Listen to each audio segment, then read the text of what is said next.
नमस्कार, एक नए पॉडकास्ट में आपका स्वागत है। आज हमारे साथ एक बहुत ही खास मेहमान हैं। धामी वर्जन 2 जिन्हें मैं मानता हूं क्योंकि छात्र राजनीति से निकले हैं, प्रदेश में एक साफ सुथरी छवि है, एक चमत्कारिक चेहरा बनकर इस वक्त देहरादून जैसे स्मार्ट सिटी की जिम्मेदारी संभालने को तैयार हैं। मुख्यमंत्री पुष्कर सिंह धामी, त्रिवेंद्र तीरथ निशंक, तमाम बड़े बड़े कद्दावर नेताओं के साथ जिनका एक बेहतरीन तालमेल है। नाम है सौरभ थपलियाल का, जो स्मार्ट सिटी देहरादून में पोस्टर बॉय बनकर उभरे और अब चर्चाओं में है। बात जिनके जीत की नहीं हो रही है, बात हो रही है कितने बड़ी जीत को लेकर वो आगे आएंगे, क्योंकि जिस तरह से चंपावत पुष्कर सिंह धामी ने अपना उपचुनाव जीतकर रिकॉर्ड बनाया, उम्मीद की जा रही है कि देहरादून में वही सौरभ थपलियाल दोहराएंगे। सौरभ जी, बात आपकी जीत की नहीं हो रही है, जीत के अंतर की हो रही है, कैसा रिस्पॉन्स मिल रहा है? देखिए, मैं जहाँ पर भी जा रहा हूँ, पूरे 100 वार्डों में मैंने सब कार्यकर्ताओं के पास गया हूँ, जनता के बीच में गया हूँ और बहुत अच्छा खासा उत्साह जो है वो जनता के बीच में है, क्योंकि हमारे माननीय मुख्यमंत्री जी के ने जो विकास कार्य किए हैं और राजधानी को आगे बढ़ाने का काम किया है, अपने प्रदेश को भी आगे बढ़ाने का काम किया है। हमारे सारे विधायकगणों ने जो क्षेत्र में और सड़क, पानी, बिजली, खड़ंजा से लेकर और तमाम जो कार्य किए हैं, विकास कार्य किए हैं, उन सब का जो परिणाम है वो हमको यहाँ देखने को मिल रहा है। भारतीय जनता पार्टी के प्रति खासा उत्साह जनता में। अरे, जनता जानना चाहती है सौरभ थपलियाल कौन है, क्योंकि एक 10 साल से मैं आपको देख रहा हूँ, डोईवाला में आप फोकस थे, काफ़ी मजबूत पकड़ थी आपकी, लोग विधायक के रूप में आपको देखना चाहते थे, अब मेयर देखेंगे वो भी स्मार्ट सिटी का। जो देहरादून के लोग हैं वो सौरभ थपलियाल को जानना चाहते हैं, कौन है सौरभ थपलियाल?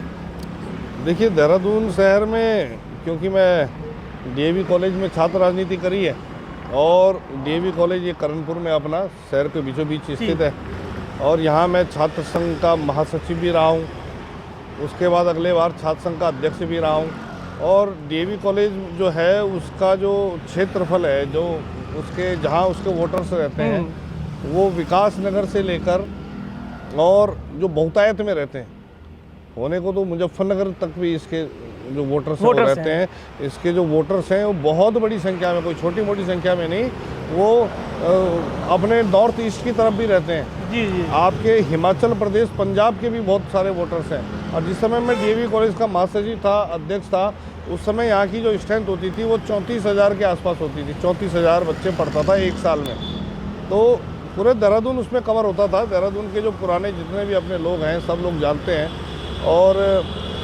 देहरादून शहर के अंदर नगर निगम में ही मेरा मकान भी है और यहाँ पे मैं सब लोगों से परिचित हूँ, सब अपना पुराने समय से जानते हैं। महासचिव भी रहा हूँ, अध्यक्ष भी रहा हूँ और यहाँ सारी गली मोहल्ले, चौक चौराहों में मेरा आना जाना लगातार रहा है। हाँ, ये बात है कि डोईवाला में मैंने टिकट मांगा था पर मुझे नहीं मिल पाया, फिर मैंने यहाँ कोशिश करी। और मेरी पार्टी ने, मेरी जो भारतीय जनता पार्टी है वो हमेशा कार्यकर्ताओं को सम्मान करती है, कार्यकर्ताओं की चिंता करती है और वहाँ हमारे यहाँ विचारक लोग हैं जो देखते हैं कि भाई किस व्यक्ति को कहाँ पे मौका मिलना चाहिए, तो वैसे ही इन्होंने इस बार मुझे मौका दिया। यही सवाल बनता है, क्या क्वालिफिकेशन थी सौरभ थपलियाल की जिन्होंने दिग्गजों को पीछे छोड़ दिया? और जैसे धामी जी पीछे रैंक से निकल कर सीएम सीधे आ गए, सौरभ थपलियाल सीधे स्मार्ट सिटी के मेयर बनने जा रहे हैं, लगभग तय हो गया है जैसा कि नज़ारा हम देख रहे हैं। क्या क्वालिफिकेशन थी जो भारी पड़ गई? देखिए, क्वालिफिकेशन क्या है, ये तो आप जब लगातार संगठन में काम करते हैं, मुझे संगठन में काम करते हुए और एक बहुत अच्छा खासा समय हो गया। मैंने एक दरी बिछाने वाले कार्यकर्ता से लेके कुर्सी लगाने, फिर पहले दरी बिछाया करते थे, उसमें बैठा करते थे, फिर धीरे धीरे कुर्सियाँ आ गई, कुर्सियों में बैठने लगे, कई तरह के काम किए, पोस्टर भी लगाए। बहुत पीछे रहते थे आप, ऐसे ज़्यादा लाइमलाइट में नहीं रहते? हाँ, ज़्यादा लाइमलाइट में रहना मेरी आदत में शुमार नहीं है पहले से। मैं थोड़ा सा पीछे पीछे रह के काम करने वाला कार्यकर्ता हूँ और ज़्यादातर भारतीय जनता पार्टी में इसी तरीके के कार्यकर्ता हैं और वैसे ही लोगों में आप देखेंगे तो ज़्यादा उत्साह है।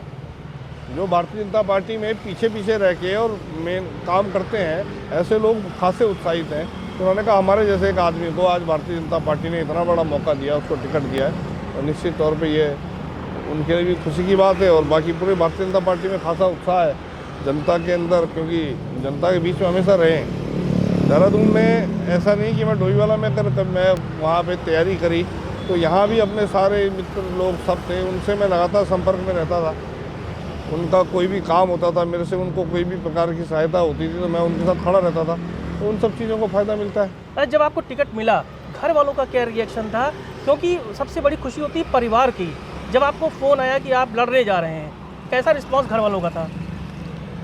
देखिए ऐसा है कि अब वो तो घर वाले हैं और वो कई सालों से देख भी रहे हैं कि भाई उनका लंबा दौर हाँ, एक रहेगा। लंबा समय कि वो लगातार संघर्ष में है। टिकट मांगा, नहीं मिला, फिर 5 साल बाद फिर मांगा, फिर कोई नहीं विरोध मिला। भी नहीं किया कभी आपने? नहीं, विरोध कभी नहीं किया। मैंने पार्टी के खिलाफ आज तक कभी कोई गलत काम नहीं बिल्कुल। किया। पार्टी के खिलाफ कभी कोई वोट नहीं मांगा। मेरे मन की नहीं हुई चुप हो गए। तो चुप हो गया, पर वोट मांगा, चुप पार्टी नहीं के लिए हुआ। लगे रहे। हाँ, वोट मांगा, पार्टी के लिए मांगा। पार्टी के खिलाफ कभी मैंने कार्य नहीं किया। डोई वाला विधायक भी आपने जिताया। बिल्कुल उनके लिए लगे हाँ। और अपनी पूरी टीम भी लगाई। हमेशा लगे, जहाँ भी टिकट मांगा नहीं मिला, जिसको मिला उसके लिए काम किया। तो वो सब चीज़ों का परिणाम है। पार्टी ने भी सोचा है और पार्टी निकाल के लाई है। पार्टी ने कहा आप चुनाव लड़िए। मुख्यमंत्री जी से कैसा तालमेल है? क्योंकि युवा वो भी हैं, छात्र संगठन से हैं, टिप्स तो दिए होंगे। देखिए, मुख्यमंत्री जी का पूर्ण मेरे साथ उनका मार्गदर्शन, उनका मेरे को रास्ता दिखाते हैं, मेरे साथ सपोर्ट करते हैं। हर रैली में आपके साथ दिख हाँ, रहे हैं, हर आज रैली भी में है। साथ हैं, आज भी रैली में साथ हैं। उनका बड़ा स्नेह है। और वो क्या है कि युवा मोर्चा में मैं हाँ। उनकी टीम का हिस्सा थे आप, हिस्सा था, तो समझते हैं आपकी कार्यशैली को। कार्यशैली भी समझते हैं। मैं युवा मोर्चा में उनके साथ काम भी कर चुका हूँ। उन्होंने मुझे लंबे समय से जानते हैं, लगभग पिछले 30 सालों से जानते हैं, 25 सालों से। उनका वीटो आपके साथ है। उनका पूरा समर्थन है। राजधानी का मेयर है, वो चाहते हैं कि उनकी टीम का व्यक्ति यहाँ पे मेयर भी बने भारतीय जनता पार्टी, और का थोड़ा सा अच्छा काम भी करे, यूथ के बीच में अच्छा काम करे। तो युवा सोच है उनकी। तो आपने निश्चित क्या होमवर्क किया है नगर निगम को अब लेके? जब शपथ लेंगे उसके बाद से प्रायोरिटीज़ क्या रहेंगी? सबसे पहले तो जो भारतीय जनता पार्टी ने एक संकल्प लिया है, एक संकल्प पत्र में जारी किया है। वो संकल्प पत्र में संकल्प लेती है भारतीय जनता पार्टी कि इस बार जो निगम है उसकी जितनी सेवाएं हैं, जैसे आपके जन्म प्रमाण पत्र की है, मृत्यु प्रमाण पत्र की है, आपकी लाइसेंस से लेके कोई सेवाएं हैं या अन्य सेवाएं हैं, जन सेवाएं जितनी भी हैं, उसके लिए लाइन लगाने की जरूरत आपको नगर पालिका और नगर निगम कार्यालय में आके नहीं पड़ेगी। Digital online. हाँ, उसके लिए जो नगर निगम है उसके कर्मचारी आपके वार्डों में आके एक नियत समय देके, नियत तारीख देके, और आपके बीच में आके वो जो सेवाएं देने का काम आपके बीच में आके करेंगे। जो निगम है वो आपके द्वार में आके काम करेगा। दूसरी बात, एक माननीय मुख्यमंत्री जी से भी बात करी गई इसके लिए कि एक जो अपनी ड्रेनेज सिस्टम है शहर का, उसको सुधारने के लिए, और उन्होंने भी आश्वासन दिया है कि इसमें त्वरित हम कार्रवाई करेंगे। इस बरसात से पहले ही हो जाए ये काम, बहुत ठीक है, वरना शुरुआत तो हो ही जाएगी, वरना अगली बरसात से पहले पूरे देहरादून नगर निगम का ड्रेनेज सिस्टम सुधार दिया जाएगा। बड़ी बात कही जा रही है मलिन बस्ती को लेकर, बहुत पॉलिटिक्स होती है। क्या है ये, इसके पीछे वजह क्या है? क्योंकि सेंटर में मलिन बस्ती आ जाती है, बड़ा वोट बैंक भी है। देखिए ऐसा है, भारतीय जनता पार्टी एक तरफ हमारे मोदी जी जब ये वहाँ ऐलान कर रहे हैं और वो कार्य कर रहे हैं इसके ऊपर, उन्होंने कई हजारों बेघरों को, लाखों बेघरों को उन्होंने मकान दे दिए हैं, रहने के लिए छत दी है। हम कैसे किसी को उजाड़ सकते हैं? हम ये कर सकते हैं कि जो मलिन बस्ती है, हम उसके जीवन स्तर को उनका सुधारें। जो मलिन बस्ती, आज हम जिसको मलिन बस्ती कह रहे हैं, वहाँ पे इतनी स्वच्छता लेके आ जाएं, वहाँ पे कुछ पार्क डेवलप करें, वहाँ पे बच्चों के खेलने कूदने के लिए उनके लिए झूले लगा दें, वहाँ पे ओपन जिम की व्यवस्था कर दें, वहाँ पे हरे भरे पौधे लगा दें, और वहाँ पे सुंदर फूलों की क्यारियाँ लगा दें, और उसको वहाँ पे उनकी गलियाँ अच्छी कर दें, उनकी नालियाँ साफ़ हों, और जो कवर्ड नहीं है उनमें स्लैब पड़ जाए, उनके जीवन स्तर को सुधारें। जो उन मलिन बस्ती है उसे मलिन बस्ती ना बोल के वो कॉलोनी के तौर पे तब्दील हो जाए और उनका जीवन स्तर सुधर जाए। तो देहरादून को सुधारना है तो इस तरह के कार्य करने पड़ेंगे, कुछ आगे बढ़ के काम करने पड़ेंगे, कुछ आगे की सोच के काम करने पड़ेंगे। आखिरी में सुना, कांग्रेस क्यों हारेगी? देखिए, इससे कई सारे कारण हैं।